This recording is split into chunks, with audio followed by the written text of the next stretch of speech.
Hey, Daniel here from Subaru Season. You're in my 2015 Subaru Outback for one more video.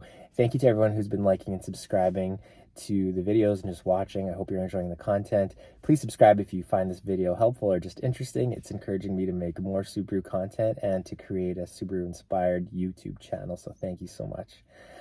I've got a bit of a hot take when it comes to Subarus here, and this is my first Subaru. I've got lots of friends who have Subarus. I live somewhere where it's extremely cold and where I have 6 months of winter, extreme winter conditions. I bought this Subaru because I thought it was going to be amazing in the winter, and it turns out it's not so amazing in the winter. In fact, I might even go as far as to say as my Subaru kind of sucks in the winter, and I'm going to explain why in this video. So I know that's a bit of a sensitive subject when it comes to Subarus and the Subaru community, so before you leave comments, hateful comments, or call me a whole bunch of mean names, just please hear me out and watch the entire video. First of all, I bought this vehicle just because I wanted something with a little bit more space. I wanted something that was comfortable. I wanted something that was reliable. I bought this just before the used market really took off across the world due to supply chain issues and a bunch of other factors. So I got a really reasonable deal on this vehicle, and I pulled the trigger on it, just hearing all these great things about Subarus in the wintertime. It's not an issue with the symmetrical all-wheel drive. The symmetrical all-wheel drive has been awesome. I've coupled that with, Nokia and Hakkapeliitta tires all around. Everything's great that way. I'm able to drive in deep snow. I've got tons of traction when I need it. I feel relatively safe in the car, but it's got a whole bunch of other issues that just absolutely infuriate me and drive me nuts. So here we go. So my first real issue with this vehicle is that it takes forever to warm up. And I mean both the interior heating and the engine temperature. And I guess those things are related. My understanding is this engine diverts heat to sort of the CVT to keep the transmission warm first, and that seems like a great idea. I want this transmission to last a very long time, but this vehicle is the slowest to warm up interior wise and on engine temperature out of any vehicle that I've ever experienced. And I'm safe to say I probably know 20 to 30 vehicles really well throughout my lifetime, my family members' vehicles, my partner's vehicles, etc. And this is the absolute slowest to heat up and warm up, and that causes a whole host of issues. Now, if you don't believe me, here's a couple of examples of me pulling over after driving, and I'll show you the temperature, I'll show you where the temperature gauge is at, and I'll let you know if I'm feeling any heat in the car. So check this out. Okay, it's -6 degrees Celsius outside. My engine's been running for about 11 minutes. I've driven 3 kilometers through the city, and let's take a look at my engine temperature. And I'm just starting to feel some warm heat. Vehicle set at 24 degrees Celsius. Okay, it's -6 degrees Celsius outside. I've driven my car for about 8 minutes over a distance of 2 kilometers, and let's look at the temp gauge. I just started to get usable heat before I pulled over to take this video. Okay, so you're probably thinking, big deal, the car takes forever to heat up. What's the issue? Well, there's a bunch of issues with that. If you live somewhere where there's a ton of snow and ice and it is taking forever for your car to warm up, then you're doing things like you're turning the car on early, or you're getting a remote starter and burning a whole lot of fuel until your car is warming up. It's also a safety hazard. This vehicle does not really do a good job of melting all the snow and ice that gets frozen to the windows, the frost, the condensation that develops on the inside of the glass. And that's a safety concern because I'm not able to see out the glass like I would in another vehicle that has appropriate heat. The other thing is, while the engine is getting to its full operating temperature, the fuel economy sucks. So if I'm in a car that's taking 20 minutes, in cooler conditions to get to its full operating temperature, in that meantime, the vehicle, in my experience anyways, the engine's not operating at its peak efficiency. And for example, this CVT transmission is aware that the engine isn't quite warm enough, so the car is programmed to drive at a higher RPM. So I'm driving at 2,000, 2,500 RPM as I'm going about 50 kilometers an hour, 30 30 miles an hour for American friends, and it's just burning all this extra fuel, and it's just not operating in a really efficient way for like the first 15 or 20 minutes that I'm driving this car in winter conditions, and that absolutely sucks for all those reasons that I just mentioned. So if you live somewhere with extreme winter conditions, what do you do to make sure that your car starts? You plug it in. So this car is equipped with a block heater. And when I purchased it, I realized that it did have an issue with the engine block heater. And guess what? It was super expensive to have a new block heater installed from Subaru.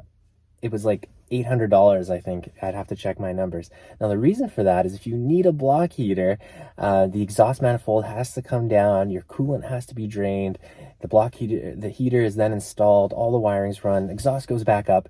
It's a huge expense to get a block heater on this vehicle if you do not already have one. So if you're in the market for an Outback in this kind of generation, make sure if you need a block heater, it's already got one and has one installed, and that it's functional. It will save you a lot of money in the long run. I know another thing people are going to ask is this car well maintained? Have I checked the coolant? Have I replaced the thermostat? Now, in that process of getting a new block heater installed in this vehicle, the coolant was replaced, the thermostat was replaced, and overall I've had this vehicle serviced and looked at. I do some things myself, and as far as I know, this vehicle is operating perfectly as it was designed. It did it before I had the coolant change, it did it after. Coolant levels are fine. This is just how this vehicle is designed to operate. Okay, so now we're looking at the exterior of the vehicle. You can see that the lack of heat, or when the heat does come out, it comes out about here. I've got this massive cowl area here where snow and ice loves to accumulate. So between the lack of heat, between all the snow and ice that's accumulating here, it's led to a ton of issues with my windshield wipers as they're trying to, escape, and they've all been sort of caked in with snow and ice. The heat isn't sufficient to really free the wipers and melt all of this area. So I've got a ton of problems with visibility throughout the winter as well. So these wipers have had a lot of wear and tear on them.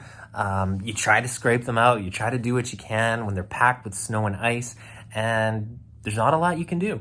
On other vehicles that I've had, the heat would be sufficient to warm up the glass, free up the wipers, improve your visibility. Your wipers aren't going up and down with snow and ice. And I know someone's gonna say, Daniel, make sure you get, so-and-so wipers. I have good wipers, I've had good ones. And you can tell even just with all the snow and ice that's been packed in there, one of the covers here for my wipers come off and is busted. My wiper arm became misaligned too as it was just dealing with all that snow and ice. So if you live somewhere when you're parking outside, tons of snow and ice, this vehicle, the lack of heat, this design, brutal. Another thing, if you look up top, I do have my crossbars going across.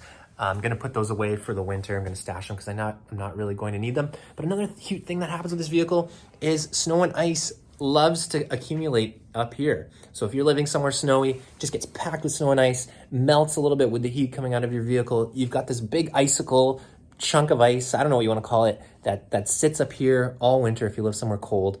Loves to slide down. It loves to, obstruct your front window, your back window, just, at all of the wrong times. And this design is both brilliant, but it's also definitely a safety concern as the snow just gets trapped up there and just loves to slide down. Another major issue is with the vehicle's charging system. I feel like I've covered that in detail in previous videos, but basically the Coles Notes is that the battery often gets depleted and drained on this. And that's a huge issue. If you live somewhere cold in the wintertime, you need your vehicle to start. You don't want to be stranded somewhere in extreme cold on the side of the road or in a parking lot somewhere late at night. You need a car with a reliable battery. Now, luckily, and that starts. So luckily, I think I've resolved all the battery issues. Please check out some of my other videos if you're having trouble with your car dying, particularly in the winter. But if you take a look at my battery specs now, I now have a battery with 675 cranking amps and 550 cold cranking amps, and that's, you can do better than that, but this has been good with some of the other suggestions I have in my other videos about charging your battery and driving with your headlights on, not leaving the tailgate or hatch open. Those are the big things you need to do right there. In summary, I hope I've said everything. I haven't forgotten anything that I want to say, because this car like drives me nuts in the winter and I had like a big long list of issues. But in summary, the car does not heat up very fast at all. In fact, it's probably one of the slowest vehicles I've ever encountered to heat up in the wintertime, which is a massive inconvenience when it comes to your own personal comfort, your safety, as you need ice to melt and snow to melt. Huge issues with the windshield wipers because of the lack of heat, causing wear and tear on my wipers, causing the wipers to go up and down with snow and ice on them, reducing my visibility, damaging the wipers, misaligning the wiper arms, the snow getting trapped up top, the weak battery that often leaves this vehicle dead if you have not resolved those issues. If you are in the market for a 2015, 2016 Subaru in this area, in this kind of generation, please look into these issues and see if you're going to be impacted by them. So I have this amazing vehicle that can ride really well in the winter time, but I'm freezing in it. I'm getting terrible fuel economy. I can't see out the windows sometimes. I've had to, get a block heater installed at great expense. I actually didn't mention this in the video, but I do have a remote starter now. Like, there's just a whole bunch of things. I'm probably forgetting them as I'm just spewing them out here.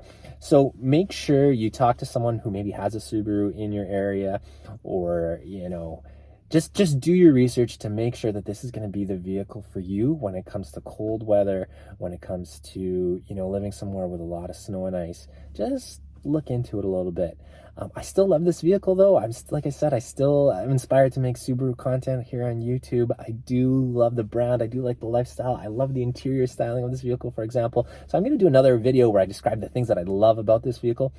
But in the meantime, I'm left disappointed with this vehicle in the winter for all of those reasons that I've mentioned. Tell me what you think. Please leave some comments and I'll make sure to respond. Do you have a question? Please let me know.